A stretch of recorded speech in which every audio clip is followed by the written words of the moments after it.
नमस्ते दोस्तों, स्वागत है आपका मेरे चैनल में। आज हम माता वैष्णो देवी की कुछ ऐसी बातें जानेंगे जो आप में से काफ़ी लोगों ने नहीं सुनी होगी। जानेंगे माँ वैष्णो देवी क्यों चाहती थी श्री रामचंद्र जी से विवाह करना और कैसे और क्यों उन्होंने भैरवनाथ को मार गिराया था और क्या है भैरवनाथ मंदिर की कथा। तो आइए शुरू करते हैं। आप सभी जानते होंगे कि माता वैष्णो देवी जम्मू के कटरा शहर के पास त्रिकुटा पर्वत के एक गुफा में वास करती हैं। उनका मंदिर कई हजार सालों से प्रचलित है। एक ऐसा मंदिर जहां कुरुक्षेत्र के युद्ध से पहले अर्जुन ने प्रार्थना की थी और देवी माँ ने उन्हें दर्शन भी दिए थे। एक ऐसा मंदिर जहां देवी माँ ने स्वयं अपने कदमों के निशान छोड़े हैं। समुद्री तल से 5200 फीट की ऊंचाई पे बसे इस मंदिर तक पहुंचने के लिए 12 किलोमीटर के बेहद कठिन रास्ते को तय करना पड़ता है। माना जाता है इन चुनौतियों को पार कर जो कोई भी इनके गर्भगृह में पहुंचा है उसकी सारी इच्छाएं पूरी होती हैं और उसके लिए मोक्ष के द्वार भी खुल जाते हैं। यह देवी माँ के 51 शक्तिपीठ में से सबसे शक्तिशाली शक्तिपीठ है। मान्यता के अनुसार माँ वैष्णो देवी का जन्म दक्षिण भारत में रत्नाकर नामक एक ब्राह्मण के घर में हुआ था। रत्नाकर और उनकी पत्नी माँ शक्ति के बहुत बड़े भक्त थे। वो हर रोज़ माँ शक्ति से संतान प्राप्ति की प्रार्थना करते थे। तभी माँ शक्ति के रूप काली माँ, सरस्वती माँ और लक्ष्मी माँ ने अपनी शक्तियों से एक दिव्य शक्ति का निर्माण किया जिससे माँ वैष्णो देवी का जन्म हुआ। तब वैष्णो देवी ने रत्नाकर के घर जन्म लिया और धर्म की स्थापना में जुट गईं। रत्नाकर और उनकी पत्नी ने उनका नाम वैष्णवी रखा। बचपन से ही वैष्णवी एक तेजस्वी और होशियार बच्ची थी और अपना ज़्यादातर समय श्री राम की भक्ति में लीन होकर बिताती थी। वो सालों तक तप करती और श्री राम के दर्शन का इंतज़ार करती। माँ वैष्णो देवी मंदिर में आपको त्रिदेवी यानी माँ काली, माँ लक्ष्मी और माँ सरस्वती के दर्शन एक साथ होंगे। उनके मुख्य गर्भगृह में 3 पिंडियाँ हैं जो तीनों शक्तियों को दर्शाते हैं। पहली पिंडी काले रंग की है जो माँ काली को दर्शाती है। दूसरी पिंडी हल्के सुनहरे रंग की है जो माँ लक्ष्मी को दर्शाती है और तीसरी पिंडी पे हल्का सफ़ेद रंग चढ़ा है जो माता सरस्वती को दर्शाती है। 9 साल की छोटी सी उम्र में वैष्णवी ने इस जग के मोह माया से दूर होने का फैसला किया और अपने घर से काफ़ी दूर एक जंगल में जाके तप साधना में लीन हो गई। उसी समय उनकी मुलाकात श्री राम से हुई। श्री राम तब अपने 14 साल के वनवास में थे। वैष्णवी ने जैसे ही श्री राम को देखा वो उनसे आशीर्वाद लेने चली गई और उन्होंने अपनी मनोइच्छा बताई कि वो अपना सारा जीवन उन्हीं के साथ बिताना चाहती हैं और वह उनसे विवाह कर लें। लेकिन श्री राम तो माँ सीता के साथ विवाह सूत्र में पहले से बंधे थे। उन्होंने वचन लिया था कि वह इस जन्म में किसी और से विवाह नहीं करेंगे। इसलिए उन्होंने वैष्णवी के प्रस्ताव को नकारा।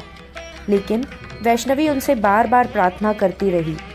तब श्री राम ने वैष्णवी से कहा, मैं जल्द ही वापस आऊँगा। अगर तुमने मुझे पहचान लिया तो मैं तभी तुमसे विवाह कर लूँगा। वैष्णवी मान गई।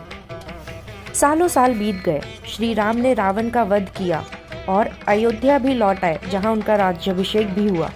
लेकिन वैष्णवी को उनका कुछ पता नहीं चला। वादे अनुसार एक दिन श्री राम एक बूढ़े व्यक्ति के भेष में वैष्णवी से मिलने आए, लेकिन वैष्णवी उन्हें पहचान ना सकी। तब श्री राम अपने असली रूप में आए। यह देख वैष्णवी चौंक गई और हाथ जोड़कर उनसे क्षमा मांगने लगी। भगवान राम मुस्कुराए और वैष्णवी से कहा कि उनके मिलने का समय अभी नहीं आया है। वैष्णवी को अभी धरती पर रहकर धर्म की रक्षा करनी है, अधर्मियों का विनाश करना है। उन्होंने वैष्णवी को बताया कि दुनिया से सारा धर्म, सारी शांति जब खत्म हो जाएगी और काली नाम का राक्षस लोगों में ईर्ष्या और अहंकार की भावना भर देगा, तब मैं अवतरित होऊंगा अपने 10वें और आखिरी अवतार में, जो रहेगा कल्कि अवतार। कल्कि अवतार में मैं काली से युद्ध कर धर्म की पुनः स्थापना करूंगा और इसी कल्कि अवतार में मैं तुमसे विवाह करूँगा। ऐसा माना जाता है कि माँ वैष्णो देवी भगवान कल्कि का इंतज़ार आज तक कर रही हैं। श्री राम से मिलने के बाद वैष्णवी त्रिकुटा पर्वत पे जाके अपनी तपस्या करने लगी। उन्होंने वहाँ एक आश्रम की स्थापना की, जहाँ से वह लोगों को धर्म और सच्चाई के रास्ते पे चलने की सीख देती थी। जल्द ही लोगों को उनकी शक्तियों का एहसास हुआ और उनका आश्रम लोगों से भरने लगा। देखते ही देखते इनके आश्रम की बातें दूर दूर तक होने लगी और गोरखनाथ नाम के एक महाज्ञानी योगी के कानों में पहुंच गई।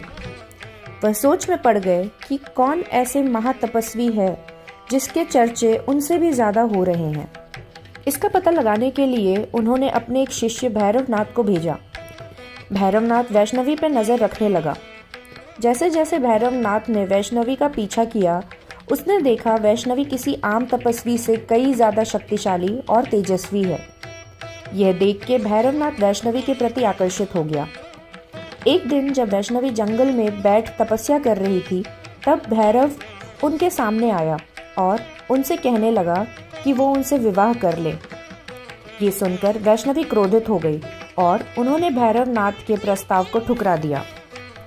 पर भैरवनाथ इतनी आसानी से मानने वाला नहीं था। वो वैष्णवी का पीछा करता रहा और उनकी तपस्या में बाधा डालता रहा। वैष्णवी भैरवनाथ की हरकतों से परेशान हो गई। उन्होंने सोचा कि वह त्रिकुटा पर्वत की एक गुफा में खुद को कैद कर अपनी तपस्या जारी रखेंगी। भैरवनाथ गुफा में ना आ पाए, इसलिए उन्होंने हनुमान जी से मदद मांगी। उन्होंने हनुमान जी को भैरवनाथ के बारे में बताया और उस गुफा के द्वार पर रहकर उस गुफा की रक्षा करने को कहा। वैष्णवी अगले 9 महीने तक ध्यान में लीन रहीं, लेकिन उस समय भैरवनाथ लगातार गुफा के आसपास उत्पात मचाता रहा और हनुमान जी विशाल रूप में उसके सामने आ खड़े हुए। पूरे 9 महीने हनुमान जी ने भैरवनाथ से युद्ध किया। जब 9 महीने बाद माँ वैष्णो देवी उस गुफा से निकली तो भैरवनाथ और हनुमान जी को युद्ध करते देखा। यह देख उन्हें भैरवनाथ पे बहुत क्रोध आया। उनकी आंखें लाल हो गई और उन्होंने काली रूप धारण किया और भैरवनाथ से कहा कि अब उसके पाप का घड़ा भर गया है और अब वो किसी को तंग नहीं कर पाएगा। काली माँ के रूप में उन्होंने भैरवनाथ का सर उसके धड़ से अलग कर दिया। जैसे ही माँ ने भैरवनाथ के सर पे वार किया, उसका सिर गुफे से कुछ दूर जाकर गिर पड़ा। आज वहाँ भैरवनाथ का मंदिर है। माना जाता है जैसे ही माँ ने भैरवनाथ के सर पे वार किया, कुछ ही क्षण में भैरवनाथ की आत्मा उनके सामने आकर उनसे अपने किए की क्षमा मांगने लगा। तब माँ रौद्र रूप छोड़ शांत हुई और उसे वरदान दिया कि माता के दर्शन के बाद भक्त भैरवनाथ के भी दर्शन करेंगे और तभी उनका सफ़र सफल होगा। जब भी हम वैष्णो माता यात्रा की बात करते हैं तो एक बात हम ज़रूर सुनते हैं, माता का बुलावा। इससे प्रचलित भी एक कहानी है। एक बार वीना नाम की एक अधेड़ उम्र की महिला माता के दर्शन के लिए 12 किलोमीटर की चढ़ाई करना शुरू करती है। चूँकि वह डायबिटिक पेशेंट रहती है तो बीच रास्ते में ही उसे कमज़ोरी महसूस होने लगती है और वह एक दीवार से टिक के मन ही मन सोचती है कि हे माते, क्या अब मैं आपके दर्शन नहीं कर पाऊँगी? क्या अब मेरा ये सफ़र असफल रहेगा? तभी एक बूढ़ी महिला पीछे से आके उसके कंधे पे हाथ रखती है और कहती है, हिम्मत मत हारो बेटा, चलते रहो। और वह बात करते करते निकल पड़ते हैं। जैसे ही वीना गर्भगृह के पास पहुंचती है, वह पीछे मुड़ के बूढ़ी माता को धन्यवाद करना चाहती है, लेकिन तब तक वह बूढ़ी माता वहां से जा चुकी होती हैं। वीना की सुने तो माना जाता है कि वह बूढ़ी औरत के भेष में माता स्वयं आई थी। इसीलिए हम यह मानते हैं कि आप किसी भी हालात में हो, अगर माता का बुलावा आता है तो आप उनके पास ज़रूर पहुंचते हो। तो ये थे माता वैष्णो देवी से जुड़े कुछ बातें जो आपने शायद सुनी होंगी, शायद नहीं सुनी होंगी। उम्मीद करती हूँ आपको पसंद आया होगा। हम जल्द ही वापस आएंगे कुछ और ऐसे ही रोचक तथ्य और कहानियों के साथ। अगर आप मेरे चैनल पर नए हैं तो प्लीज़ इसे सब्सक्राइब कर लें और अपने फैमिली और फ्रेंड के साथ ज़रूर शेयर करें। जल्द ही मिलेंगे, तब तक के लिए नमस्कार।